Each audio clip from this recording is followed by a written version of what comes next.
물론 여긴 국민 라디오.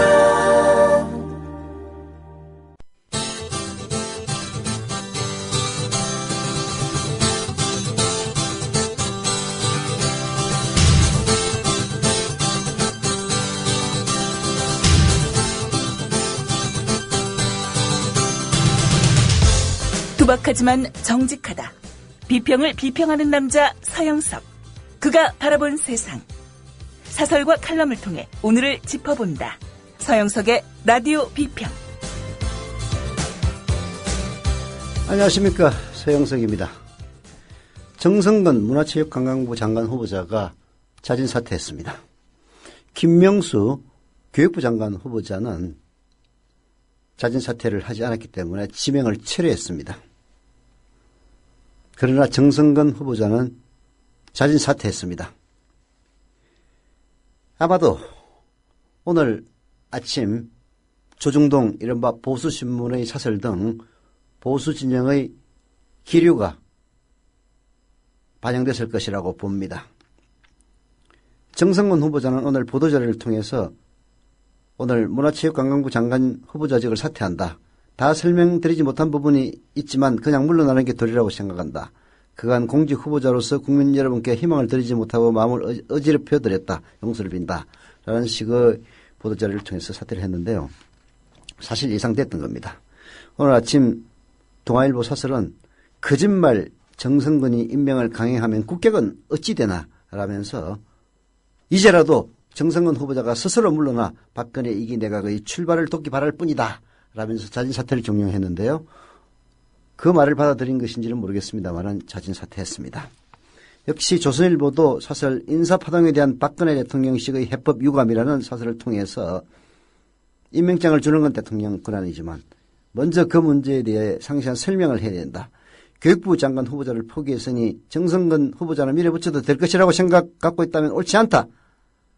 국민이 그렇게 양해해 주기에는 그동안 청와대 인사 실패가 너무 크고 잦았다라고 직격탄을 날렸습니다.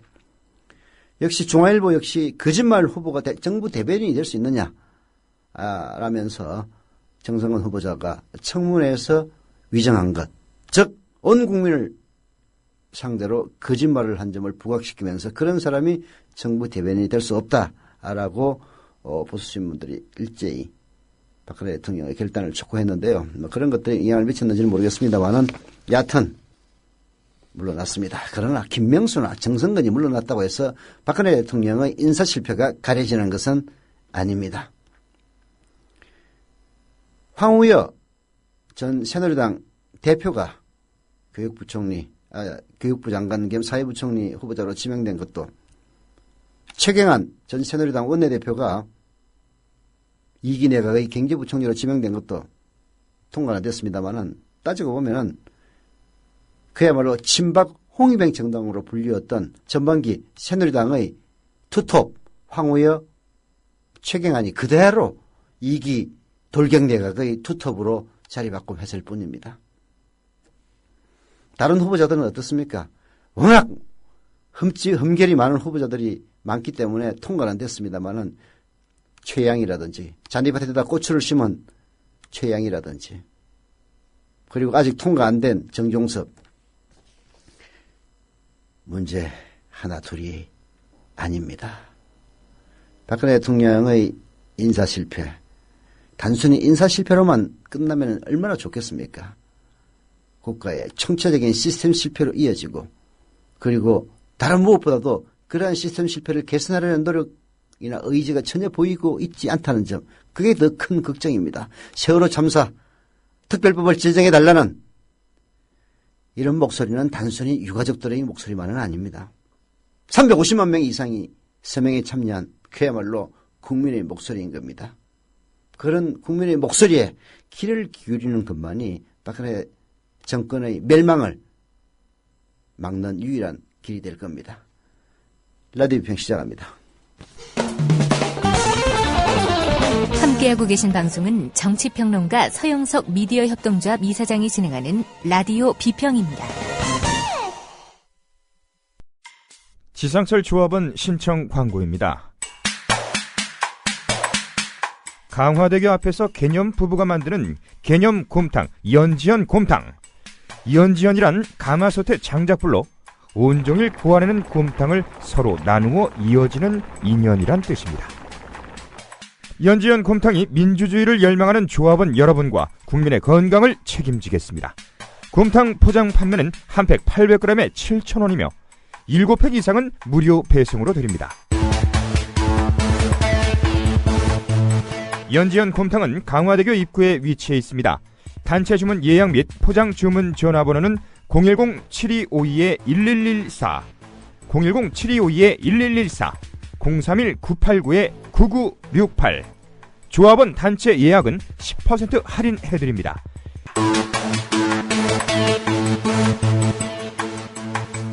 포장 판매 금액의 10%는 국민TV 후원금으로 쓰입니다. 네.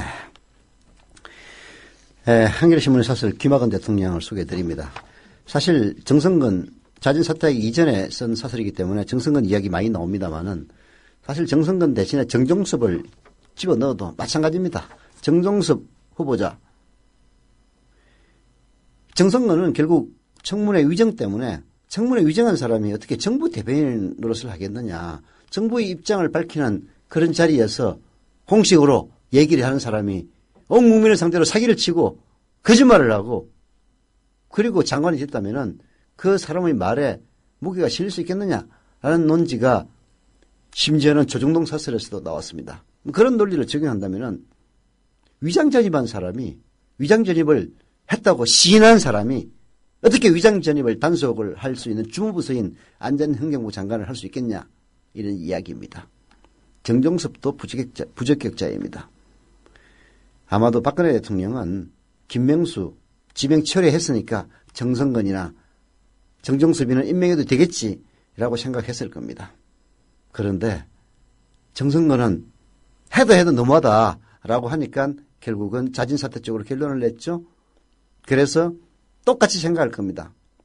김명수하고 정성근이 물러났으면 됐지 정종섭이까지라고 생각할 겁니다. 그러나 100명의 장관이 잘못된 후보자가 물러난다 하더라도 잘못된 건 잘못된 겁니다. 거짓말하는 사람이 정부 대변인이 될 수 없듯이 위장전입한 사람이 어떻게 위장전입을 단속해야 될 그 안전행정부의 수장이 될 수가 있겠습니까? 차라리 다른 장관이라면 몰라도 말입니다. 그래서 정성근 물러나기 전에 쓴 사설이지만은 김학원 대통령이라는 이 사설의 내용, 논지는 여전히 유효합니다. 박근혜 대통령은 15일 김명수 교육부 장관 후보자의 지명을 철회하고 새누리당 대표를 지낸 황우여 의원을 새로 지명했다.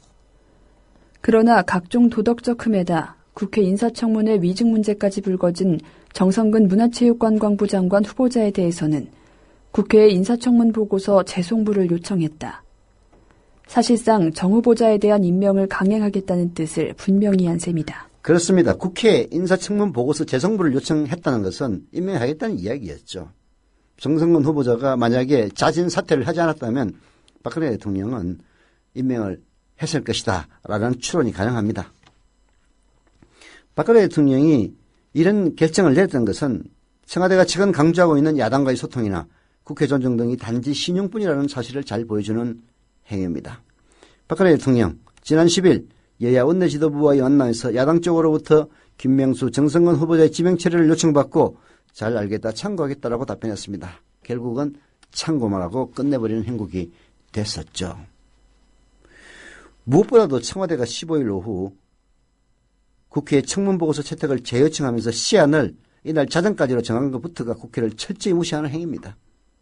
청문보고서 재송부 요청을 하는 의미는 후보자의 부적격 여부를 국회가 다시 한번 생각해달라는 뜻입니다. 그래서 만약에 장관은 법적으로 청문보고서를 채택하든 채택하지 않든 대통령이 자기 마음대로 임명할 수가 있습니다. 법이 그렇게 되어 있습니다. 국무총리는 청문보고서가 채택 안 되면 임명을 못해요. 법적으로. 장관은 임명을 할 수 있어요.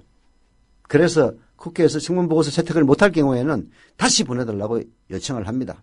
그래서 다시 보내주면은 되는 거고 다시 보내주지 않으면은 그때 청와대가 결단하겠다. 보통 그런 식으로 해석이 되어 왔습니다. 그런데 청문보고서 재송부 요청을 하면서 그 시안을 재송부 요청하는 날 자정으로 못 박았다는 것은 니들이 하든 말든 우리 임명하겠다라고 해석될 수밖에 없는 그런 상황이었죠.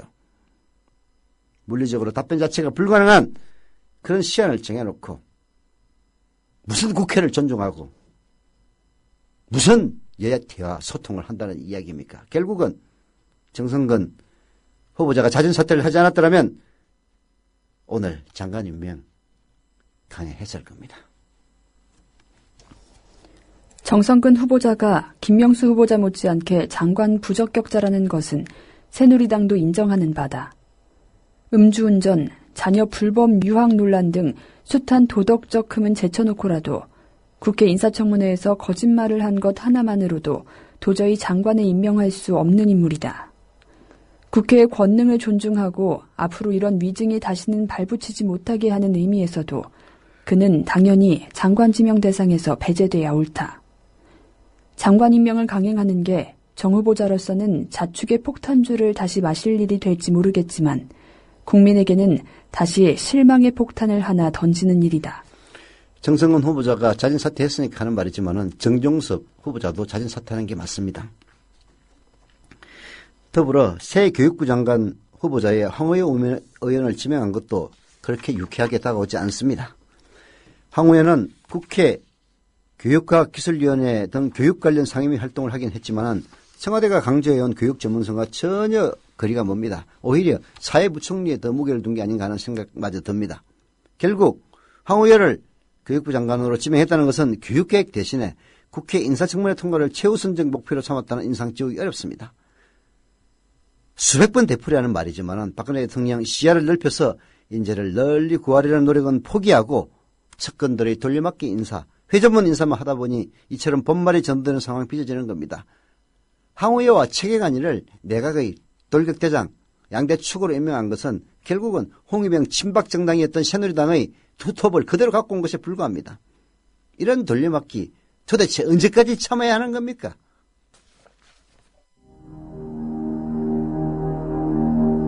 동아일보 해직 언론인의 모임인 동아자유언론 수호투쟁위원회 김종철 위원장. 그는 국민TV 스튜디오 입구에 붙은 글귀를 감격 어린 눈으로 지켜봅니다. 그것은 자신들이 1974년 10월 24일 편집국 입구에 게시한 동아투의 결의문 사본이었습니다. 저기 스튜디오에 사진을 걸어놓은 거 보니까 저희 113명이 해직당할 때 그것이 부당하다고 항의하시다가 자진 사퇴하신 송건호 선생님, 중앙정보부에서 받은 고문 때문에 파킨슨씨 병으로 몇 해 전에 돌아가셨고. 왜 국민TV는 40년 전 동아투의 결의문을 입구에 붙였을까요? 그 투쟁 정신을 이어받아 공정 언론을 건설하겠다는 의지 때문입니다. 이것이 어디 미디어 협동조합 몇몇 임직원만의 숙제이겠습니까? 죽은 언론인의 사회에 역사를 살아가는 모든 시민에게 던져진 사명일 것입니다. 미디어 협동조합의 조합원이 되주십시오. 국민점TV에 접속하시면 됩니다.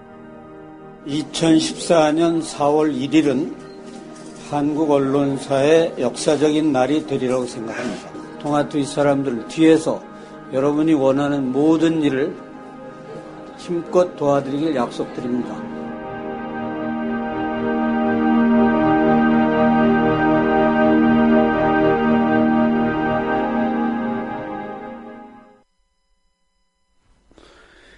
네, 방금 들은 소식을 보니까 새정치민주연합에서 정성근 후보자에 대한 추가 폭로를 화들짝 놀랄 만한 추가 폭로를 준비하고 있어서 정성근 후보자가 자진 사퇴한 게 아니냐는 그런 내용의 기사가 뜨고 있네요. 뭐 저는 제목만 봤기 때문에 자세한 내용은 잘 모르겠습니다만은 네, 들리는 바로는 그 박영선 의원이 그런 얘기를 했다죠. 정성근 후보자에 대해서 차마 입에 담기 어려운 그런 사실이 있지만 뭐 밝히지 않고 있다는 그런 취지로 말입니다. 뭐 그럴 리는 없겠죠. 정성근 후보자가 그 직을 사퇴하면서 죄송하다, 용서를 빈다라고 한 그 진심이기를 빌어하지 않습니다. 다시 세월호로 말을 돌려야 되겠는데요. 참 세월호 특별법을 맞이하는 새누리당의 지금 행태를 보면 황우여 최경환 친박 두 홍위병이 내각으로 갔지만 남아있는 홍위병들 여전히 많습니다. 조원진처럼. 정치인을 선택할 때는 결국은 국민의 고통을 함께할 수 있는 그런 정치인을 선택해야 됩니다. 그들이 모시고 있는 보수와의 고통만을 나눌 뿐 국민들의 고통에는 무감각하거나 외면하는 그런 정치인보다는요. 오늘 경향신문에 김윤철 경희대 후마니타스 칼리지 교수가 100년의 고통을 함께할 정치인이라는 제목의 칼럼을 썼는데요. 바로 그 얘기입니다. 사람을 사람으로 볼 줄 아는 것, 그리고 다른 사람의 처지에 자신을 놓아보는 상상을 할 줄 아는 것. 이 두 가지를 갖추고 있지 못하다면 결코 정치를 해서는 안 된다. 자신만을 위해 아무렇지도 않게 다른 사람들의 생명을 해치는 결정을 내릴 수 있기 때문이다. 정치는 권력을 가진 사람들이 다른 사람들의 생살 여타를 결정하는 무시무시한 일이다. 권력의 사적이고 자의적인 행사를 예방하고 처단하는 법과 제도가 있어야 한다. 하지만 무엇보다도 앞서 말한 두 가지 요건을 갖춘 사람다운 사람이 정치를 해야 비극을 막을 수 있다. 법과 제도를 만들고 운용하는 것은 결국 사람이기에.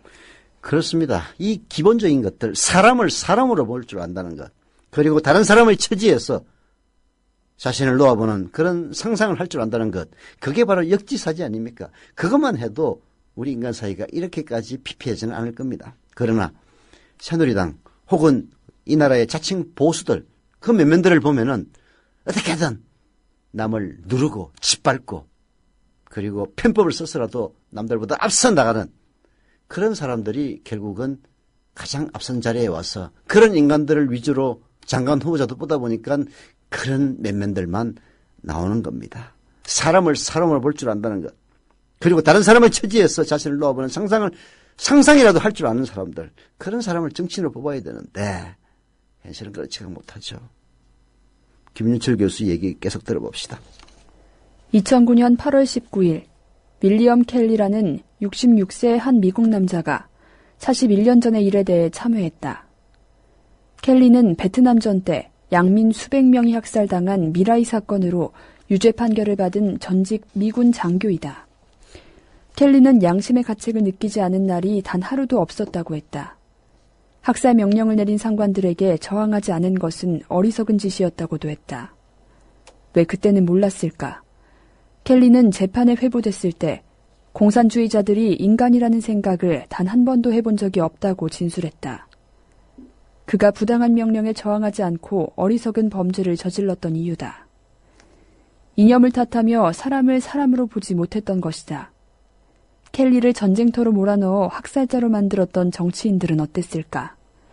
베트남 양민들을 사람으로 볼 줄 알았을까? 당시 기소됐던 장교는 전부 14명.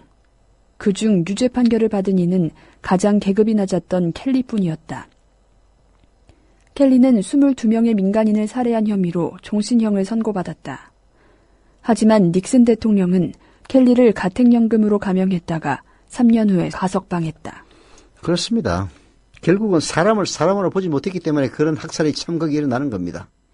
이스라엘이 팔레스타인의 어린 아이들을 그야말로 소위탄으로 불태워 죽이는 것도 그들이 하나님을 팔아먹으면서 그들을 같은 인간이라고 생각했으면 그런 일을 할 수 있겠습니까?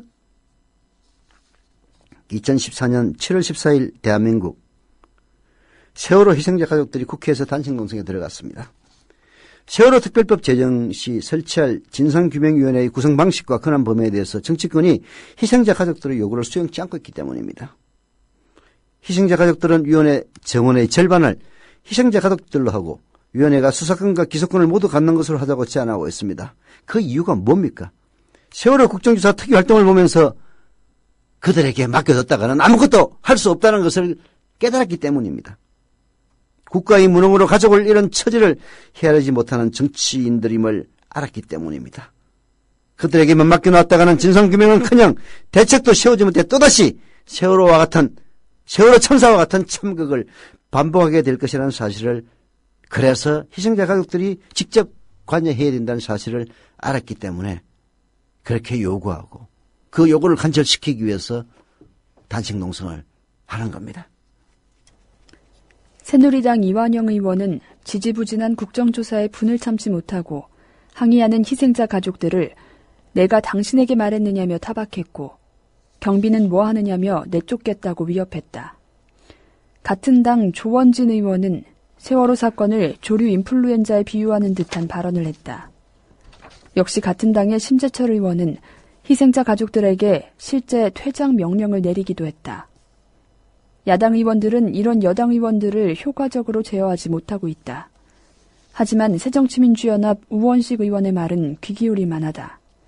그의 말 맞다나 세월호 참사를 단순 사고가 아닌 살릴 수 있는 국민을 국가가 살리지 못한 사건으로 생각하는 정치인들이 투기위원을 맡았어야 한다. 희생자 가족들의 마음과 생각이 바로 그러하다. 24일은 세월호 참사가 일어난 지 100일 되는 날입니다.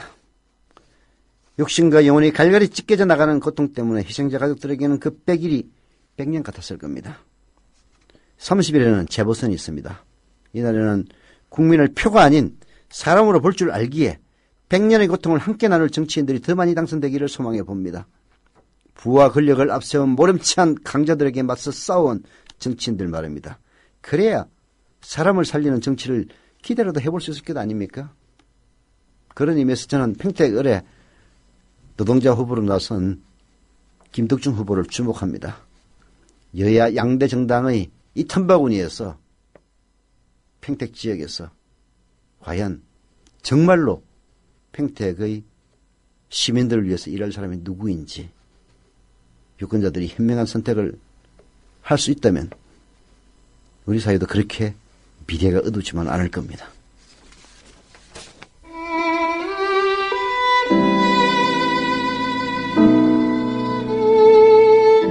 세월호 참사를 지켜본 김선우 시인의 글, 이 봄의 이름을 찾지 못하고 있다의 일부분입니다. 욕되고 부끄럽다. 이 참담한 땅의 어른이라는 것이 만족을 모르는 자본과 가식에 찌든 권력, 가슴의 소리를 듣지 못하는 무능과 오만이 참혹하다. 미안하다. 반성 없이 미쳐가는 얼음나라. 너희가 못 쉬는 숨을 여기서 쉰다. 너희가 못 먹는 밥을 여기서 먹는다. 마지막까지 너희는 이 땅의 어른들을 향해 사랑한다, 사랑한다고 말한다. 차갑게 식은 봄을 안고 잿더미가 된 가슴으로 운다. 잠들지 마라. 부디 친구들과 손잡고 있어라. 돌아올 때까지 너희의 이름을 부르겠다. 살아있어라. 제발 살아있어라.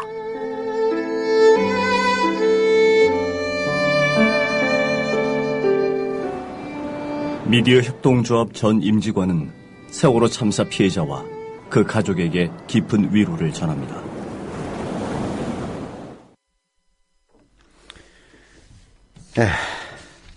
오늘 저는 라디오 비평의 진행자로서가 아니라 미디어 협동조합 이사장으로서 조합원 여러분들에게 보내는 메일을 썼습니다. 물론 내부적인 검토를 거쳐서 오늘 저녁에 발송이 될 겁니다만은 저희들의 사정을 솔직하게 알리고 그리고 조합원 여러분들이 CMS 계좌이체로 월 사용료 즉 조합비 납부를 독려하는 내용의 메일입니다.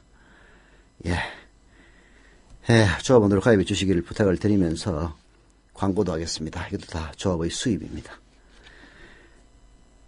광고입니다. 오해숙 생활단식 다이어트도 좋고 건강에도 좋다고 해서 저도 해봤습니다만은 효과 있었습니다. 몸과 마음까지 건강해졌습니다. 생활단식 건강을 위해서 여러분들도 한번 해보시기를 권유드립니다. 이게 이제 이까지는 그냥 그런 얘기고요.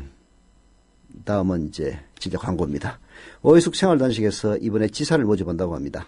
대한민국 성인 남녀의 최대 관심사 중 하나인 비만과 성인병 예방에 좋은 단식, 적은 자본금으로도 사업을 시작해 볼 수 있다고 합니다. 문의 전화는 010-2013-8575, 010-2013-8575, 오해숙 생활단식으로 연락 주시면 됩니다. 정교조 얘기가 계속 진보진영 내부에서 끊이지 않고 있습니다.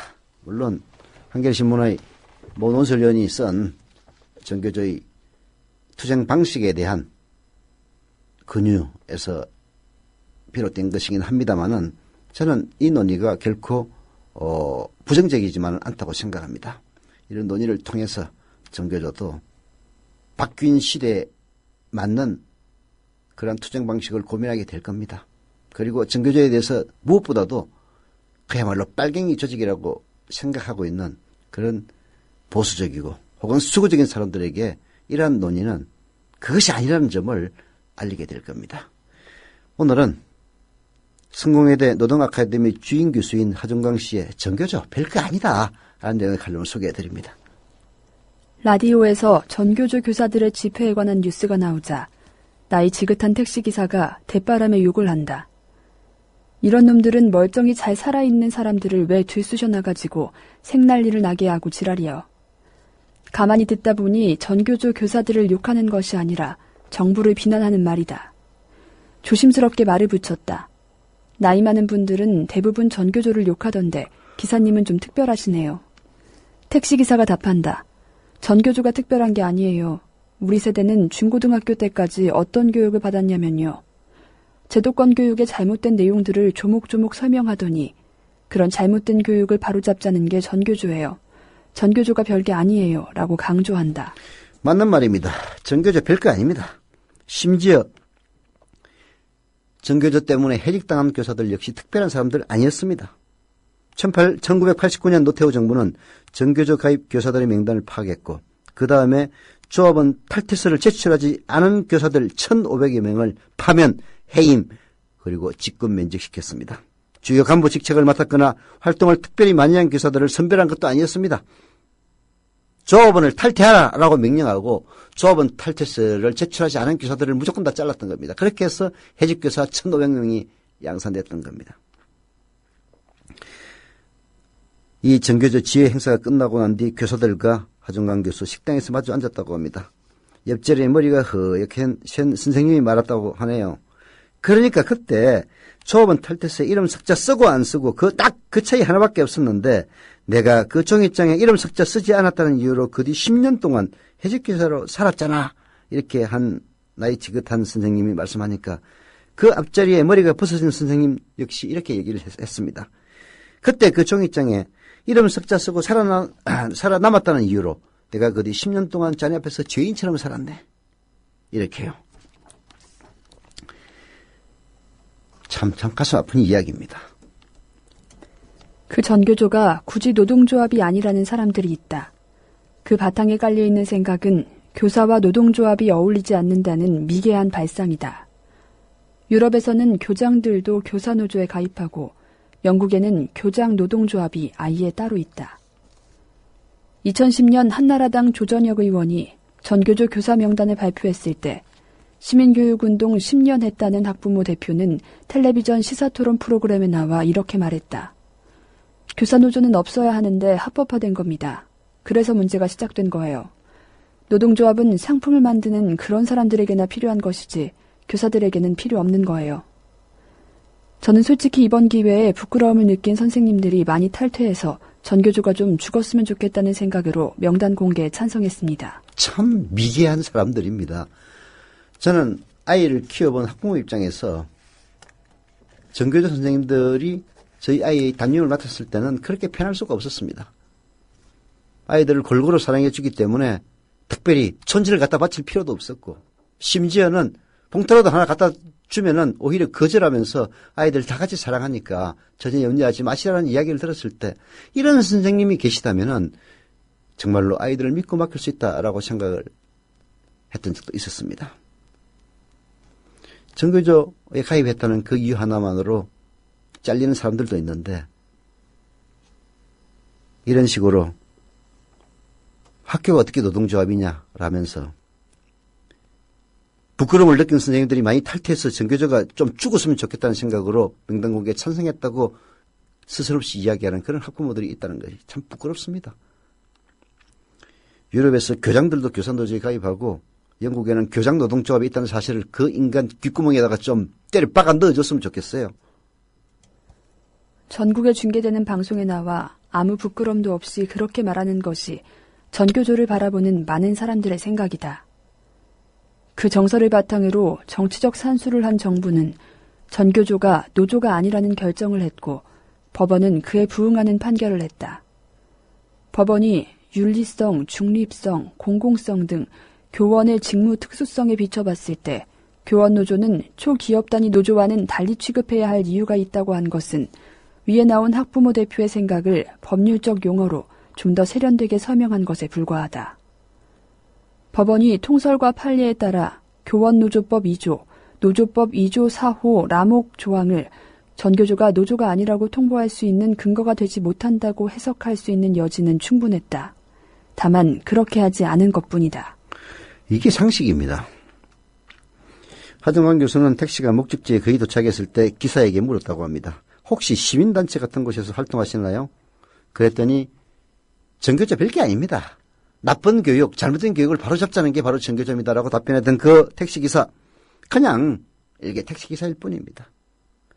공부를 많이 한 사람들의 생각, 그 텔레비에 나와서 떠드는 학부모 대표라든지 조전에 같은 인간보다 오히려 일개 택시기사가 훨씬 더 탁월하고 합리적인 식견을 갖고 있는 게 아니냐는 생각이 듭니다. 지금 이 시점에서 전교조의 여러 잘못들에 대해서 깨알같이 충고를 하는 사람들에게 부탁하고 싶다라고 하정관 교수는 이 칼럼을 쓴 목적을 밝힙니다. 말만 할 게 아니라 전교조가 그런 문제점을 해결하는데 도움이 되는 행동도 같이 해보자고 말입니다. YMCA 교사 모임으로부터 시작해 교사 협의회, 평교사 협의회, 교사 평회를 거쳐서 전국 교직원 노동조합이 되기까지 온갖 문제점들도 다 지켜본 일개 활동가의 심정이다라면서 하정관 성공회대 노동아카데미 주임 교수가 얘기를 하고 있는데요. 맞는 이야기입니다.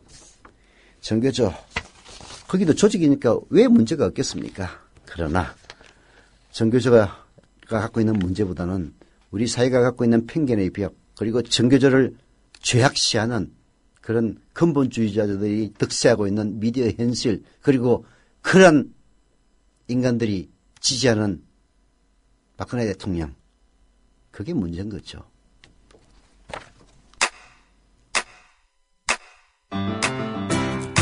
국민 라디오 지지하는 4가지 방법 아시나요? 다운로드하기, 별점 주기, 댓글 달기, 구독하기. 국민 라디오를 보다 많은 이들에게 전할 수 있는 가장 손쉬운 방법. 다운로드하기, 별점 주기, 댓글 달기, 구독하기. 잊지 마세요. 다운로드하기, 별점 주기, 댓글 달기, 구독하기. 네. 지난 시간에 조합원 가입해서 출자금까지 납부하신 불법 유턴님. 닉네임이 아주 불법 유턴. 좋네요. 감사드립니다. 그리고 제 시간에 조합원으로 가입하신 부끄러운 줄 알아야님. 감사드립니다. 출자금 납입 또 부탁을 드리겠습니다. 팟빵 게시판에서 이화공님이 정성근 자진 사퇴했다는데 어찌 된 건지요라고 뒷북 치셨는데요. 이미 얘기했습니다. 정성근 자진 사퇴했고요. 그리고 문화체육관광부 장관에 누가 내정될지는 아직까지는 알 수가 없습니다. 자, 오래간만에 한겨레신문의 이 권혁철 사회부 지역데스크의 칼럼을 소개해 드립니다. 휴전선의 문제점은 결국은 전방의 선행 방어 개념이 문제입니다. 이게 무슨 말인지 잘 모르시죠? 설명해 드리죠. 개인, 군대 문화, 구조적 문제 중 가장 큰 영향을 미친 것이 무엇이라고 생각하느냐? 백군기 새정치민주연합 의원. 1, 2, 3번 순 아니겠느냐? 김관진 당시 국방부 장관. 결국은 군에서 가장 이번 사건에 큰 영향을 미친 게 무엇이라고 생각하느냐는 질문에서 김관진은 1번은 개인적인 문제다. 2번은 군대의 문화가 문제다. 세 번째가 구조적 문제라고 지적을 합니다. 이 이야기는 지난 6월 25일 국회에서 열린 국회 국방위원회 해남보고, 즉 육군 22사단 총기 사건 관련한 그 해남보고 가운데 오간 문답 내용입니다. 당시 김관진 장관은 22사단 총기 사건의 가장 큰 원인으로 가해자 임아웅계 병장 그 개인을 지목했습니다. 정말 김관진의 얘기대로 임 병장 같은 관심병사가 문제일까요? 임 병장의 부모는 아들이 9월이면 전역을 하는데 누가 내 아들을 이렇게 만들어 놓느냐. 멀쩡하던 아들이 이렇게 된 것을 도무지 납득할 수 없다. 이렇게 말한 바가 있습니다. 임명장이 과연 군 입대 전에 멀쩡했는지 아닌지 알 수는 없죠. 다만 20년 전 군복무 시절을 이 군액철 데스크가 돌이켜보면은 입대 전 학교나 직장을 잘 다녔던 사람들이 군대에서 고문관으로 전락하는 경우도 여러 번 있었다는 겁니다. 일반 전초에서 크고 작은 총기 사건이 끊이지 않는 이유는 뭘까? 다들 아는 것처럼 장병들이 잠도 제대로 못 자고 하루 종일 경계와 작업에 투입되는 열악한 근무 환경과 최전방이란 고립감, 대인관계 스트레스 때문이다. 22사단 총기 사고 뒤 군 당국이 재발 방지책을 고민하지만 현실적으로 내놓을 대책은 뻔하다. 지휘관이 관심병사를 잘 돌보고 부대 관리를 잘하는 수준이다. 당장 사고를 막기 위해선 관심병사를 잘 돌봐야겠지만 GOP 근무 환경을 근본적으로 바꾸지 않고 이런 대책만으론 한계가 분명하다. GOP, 일반 전초라고 번역되는 이 GOP. 왜 병사들이 그런 GOP 근무를 해야 됩니까? 이게 GOP 가면은 정말 힘들어요. 계속 숫자를 돌고. 큰 틀에서 보면은 선행방어, 줄을 쫙 이어서 방어를 한다는 개념 때문입니다. 선행방어 전략은 한반도 서해안에서 동해안까지 휴전선을 따라서 10여 개의 사단 병력이 늘어서 있는 겁니다. GOP는 그 선행방어의 맨 앞에 서 있는 거죠. 그러나 지금은 옛날처럼 무장간첩 그렇게 빈번하게 침투하지도 않습니다. 북한 경제난인데 오히려 그런 식의 침투보다는 비대칭 전력 강화에 더 힘을 쓰고 있죠. 그래서 이제는 방어 개념 자체를 바꿔야 됩니다. 그래서 휴전선을 국군 장병들이 불철주야 24시간 지키는 그런 방식으로 해서는 이런 사고는 무조건 납니다.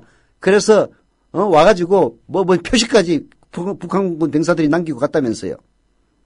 결국은 GOP 총기사고 재발을 막으려면 장기적으로 휴전선의 감시 관측 장비를 갖추고 휴전선 경계부대를 뒤로 배치하고 기동성을 강화하는 방안, 근본적인 전략 검토가 필요합니다. 수십 년째 휴전선에 한 줄로 병사를 줄 세우는 선행방어 없어져야 합니다. 라디오 비행 마칩니다.